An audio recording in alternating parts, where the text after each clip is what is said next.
네, 김요한입니다. 같이 말씀 묵상하겠습니다. 어려움이 주는 유익이 무엇일까요? 어려울 때 우리는 자신의 존재 자체를 묻고 또 숙고하게 되죠. 거대한 역사의 소용돌이 속에서 고난의 어려움의 상황 속에서 모든 것이 무너져 내릴 때, 우리는 비로소 나 자신이 누구인가? 그리고 하나님은 나에게 무엇을 원하실까? 이것을 다시 스스로 묻게 되는 것이죠. 이스라엘 백성들도 바벨론 포로 시기에 뼈아픈 국가적인 절망 가운데 예루살렘을 향해서 돌아가고 싶다라는 마음을 갖게 되었죠. 그 마음을 갖고 실제로 하나님이 돌아오게 하셨을 때 그 이스라엘 백성들은 다시 이러한 어떤 국가적인 어려움을 겪지 않기 위해서 신앙으로 다시 무장되려고 했죠.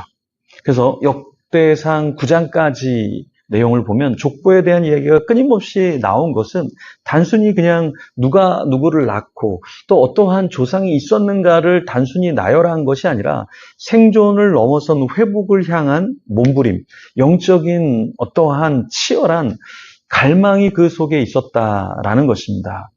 이 이스라엘 백성들이 망했던 이유는 이 족보를 통해서 우리 조상들이 무엇을 잘못했는가, 그것을 좀 다시 복귀하려고 했던 것이죠.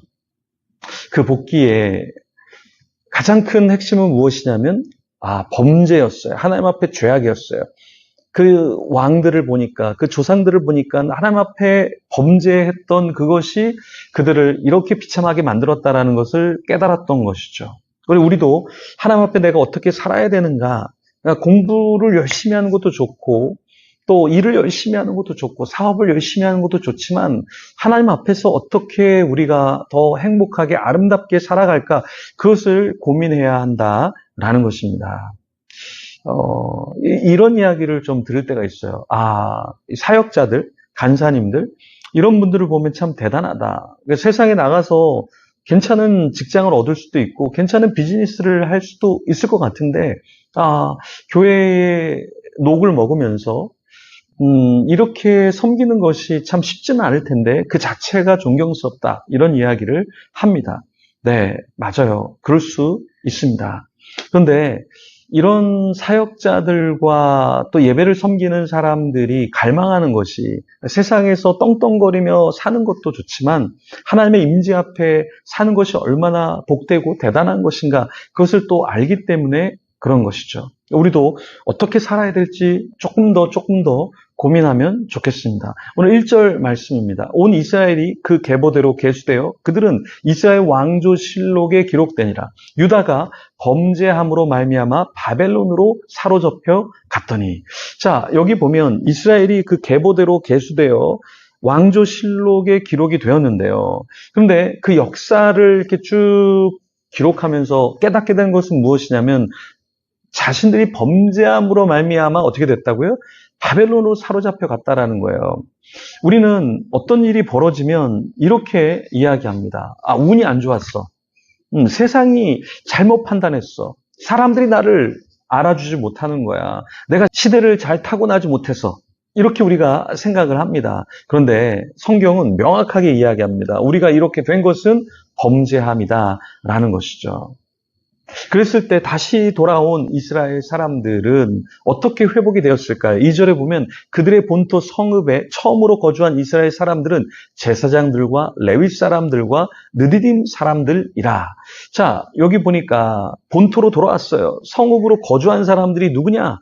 다른 싸움 잘하는 사람들, 능력이 좋은 사람들, 돈벌이를 잘하는 사람들, 그런 사람들이 아니라 제사장들과 레위 사람들 중심, 영적인 사람들 중심으로 돌아왔다라는 것입니다.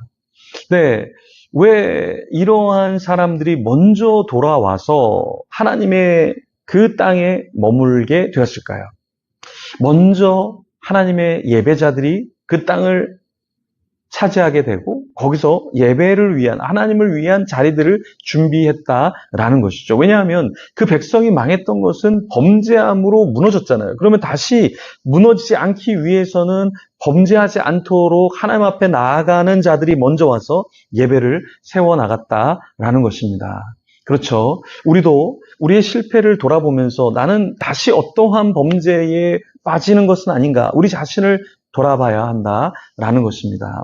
예루살렘에 돌아왔어요. 그때 그들이 원했던 것은 무엇입니까? 다시 옛날의 왕궁과 군사력과 어떠한 정보력과 어떤 대단한 것을 갖기를 원했던 것이 아니라 하나님 앞에서 어떻게 다시 우리가 온전히 서 있을까? 그것을 고민하기 시작했다라는 것입니다.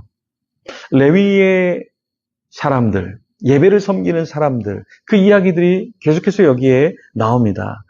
14절에 보면 레위 사람 중에는 무라리 자손 스마야이니 그는 하숲의 아들이요 아스리감의 손자요 하사바의 증손이며, 그러면서 쭉 어떠한 족보 가운데 가문을 이루고 있는지 기록을 하고 있습니다. 그리고 또 17절에 보면은 문지기에 대한 이야기가 나와요. 문지기는 살룸과 악국과 달몬과 아이만과 그의 형제들이니 살룸은 그 우두머리라.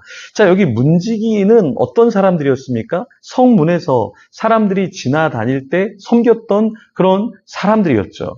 이 문지기라는 이 사람들이 사실은 아무것도 아닌 것 같지만 회막 문지기의 직분을 맡은 레위 사람들은 구체적으로 성전에서 어떤 중요한 책임들을 매일 수행했냐면 하나님의 전에 모든 방, 곳간을 지켰습니다. 그리고 성전 주위에 밤을 지새면서 아침마다 문을 여는 책임을 수행했어요.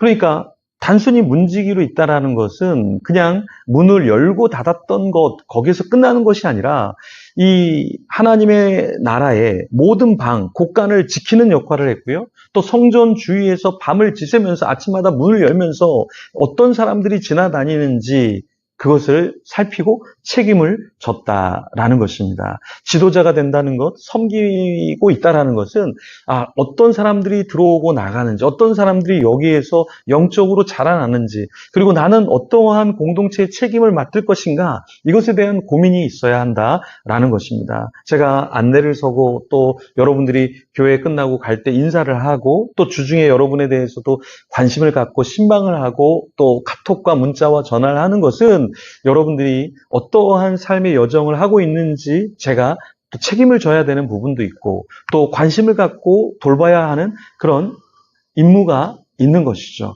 근데 이것은 저만 갖는 것이 아니라 여러분도 영적인 제사장이기 때문에 여러분 주위에 학교에서 또 직장에서 만나는 사람들 가운데 어떠한 영적인 삶을 살고 있는가 우리가 관심을 갖고 그들을 케어해야 한다라는 것입니다. 제가 물어봅니다. 누가 당신을 제일 많이 케어해 주나요? 그러면 얘기하는 이름이 있습니다. 근데 정말 그 이름을 이렇게 들어보면 책임감 있게 잘 섬기는 것 같다라는 생각을 할 때가 있어요. 근데 사람들은 다 기억하고 누군가 나를 케어해 줬구나 이걸 잊지 않는다라는 것입니다. 여러분이 저도 케어해 주시면 좋겠고 저도 여러분을 케어하면서 더 하나님 안에서 온전한 예배자가 되도록 공동체가 이루어지도록 힘쓰도록 하겠습니다. 같이 아름다운 공동체를 만들어가면 좋겠습니다. 기도하겠습니다. 하나님 감사합니다. 우리를 부르시고 다시 예배자로 세우시니 감사합니다. 이스라엘 백성들이 바벨론으로 끌려갔던 것은 범죄함이었습니다. 그 범죄한 뒤에 회개했을 때 다시 약속의 땅으로 돌아왔습니다. 약속의 땅에서 레위 사람들, 제사장들, 예배를 담당하는 자들이 먼저 건너와서 그 터전을 만들었습니다. 우리도 그러한 터전을 만들게 하여 주시옵소서. 감사합니다. 예수님 이름으로 기도합니다. 아멘. 계속해서 기도하며 주님 앞에 나가겠습니다.